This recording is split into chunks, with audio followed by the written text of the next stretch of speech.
देखिए, ये इस बात को दर्शाता है कि जो किसानों के मन में संशय है कि दोबारा ये काला कानून वापस ला सकते हैं। कलराज मिश्रा जी ने बयान दिया था, जो राज्यपाल हैं राजस्थान के, कि ये काला कानून वापस आ सकता है।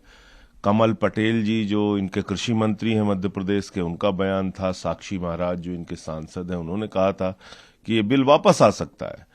तो कल ये अच्छा अवसर था, अगर देश के प्रधानमंत्री किसानों के मन में जो आशंका है उसको दूर करना चाहते तो वो सदन में आके बोलते, पूरे देश को संबोधित करते, विपक्ष को संबोधित करते और किसानों को कहते कि अब ये काला कानून दोबारा किसी भी स्वरूप में नहीं आएगा।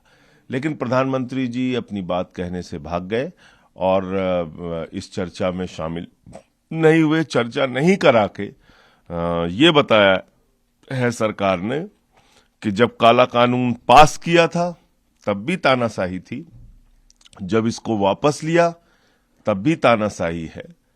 इस बिल की चर्चा शुरू करने से पहले 700 किसानों को की शहादत को नमन करना चाहिए, उनको श्रद्धांजलि देनी चाहिए थी। उनके लिए मुआवजे की क्या नीति है, उनके घाव पर कैसे मरहम रखेगी सरकार, उसके बारे में चर्चा करनी थी। एमएसपी की गारंटी के बारे में बातचीत होती। अगर बहस होती तो इलेक्ट्रिसिटी अमेंडमेंट बिल जो किसान चाहते हैं कि नहीं लाया जाए, वो सवाल उठता।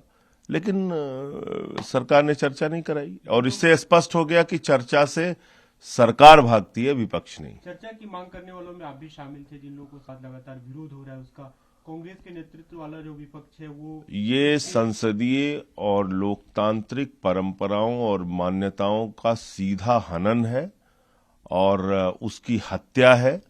आप मुझे बताइए, कभी ऐसा उदाहरण आपने देखा हो कि एक सत्र के दौरान अगर कोई हंगामा हुआ या विपक्ष ने कोई अवरोध सदन में पैदा किया या नारेबाजी की, जो कई बार जरूरी हो जाता है, अगर ऐसा किया तो अगले सत्र में उस पर कार्रवाई होगी?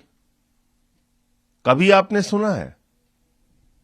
मेरा खुद निलंबन हो चुका है 2 बार, और जब कार्रवाई करनी होती है तो तुरंत फैसला, दूसरे दिन की शुरुआत में ही फैसला आता है इस बात का कि इनको सदन से निकाला जाए, इनको निलंबित किया गया, या जो भी कहना होता है सभापति महोदय को सरकार प्रस्ताव रखती है, उसके हिसाब से वो कार्रवाई करते हैं। तो आज तो मुझे हैरानी इस बात की कि 12-12 सांसदों को आपने सस्पेंड कर दिया। और मैं दूसरा पूछना चाहता हूं कि उस सत्र में सबसे ज्यादा हंगामा करने वालों की सूची में मैं शामिल था खुद। आपने क्यों कार्रवाई नहीं की? तो किस नियम का हवाला दे रहे हैं आप? मैं तो हैरान हूं। मैं था उसमें, प्रताप सिंह बाजवा जी थे उसमें, दूसरे सांसद भी थे। तो आपने एक सेलेक्टिव तरीके से और इसमें भी चुनाव का एंगल देख के कार्रवाई की। तो सदन के नियम कहां है? हर चीज में चुनाव देखना है? कांग्रेस जो जिन विपक्षी लोग आज इससे मंथन करने वाले हैं, उनकी चर्चा है कि पूरे सत्र को का बहिष्कार किया जाए। आप लोग की क्या कुछ रणनीति रहेगी? अभी बातचीत होगी तो रखेंगे, लेकिन मैं इस मसले पर विपक्षी सांसदों के निलंबन के खिलाफ हूं और उनके साथ खड़ा हूं। कल हमारे नेता अरविंद केजरीवाल जी से भी बातचीत हुई इस बारे में विस्तार से, और वो भी इस मसले पर पूरे विपक्ष के साथ खड़े हैं। आप उस मीटिंग में जा रहे हैं जो विपक्षी दलों की मीटिंग है? जी हाँ, चर्चा होगी उसमें जा रहे हैं। जी।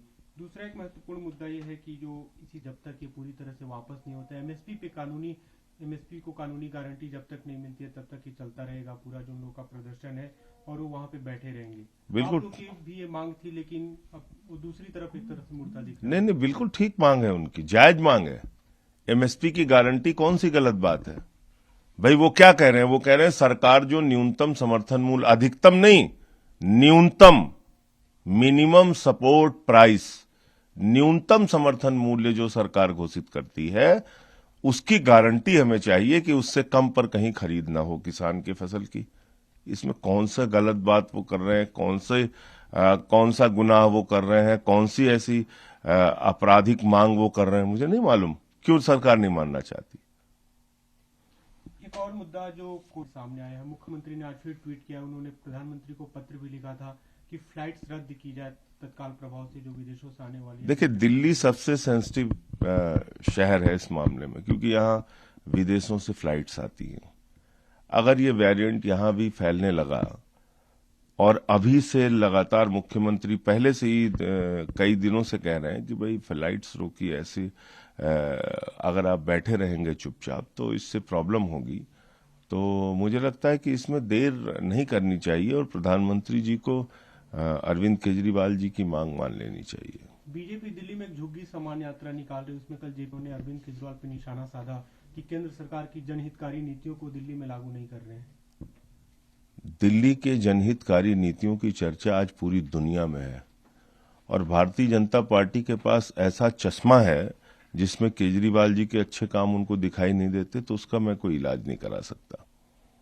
बिजली पे, पानी पे, शिक्षा पे, स्वास्थ्य पे अनुकरणीय काम करके दिखाया है केजरीवाल सरकार ने। नमस्कार, मैं हूं मानक गुप्ता। अगर आपको हमारा ये वीडियो पसंद आया हो तो इसे लाइक और शेयर जरूर करें और हां, हमें सब्सक्राइब और फॉलो करना ना भूलें ताकि आप देश और दुनिया की कोई खबर मिस ना करें। तो जुड़े रहिए हमारे साथ और देखते रहिए News 24।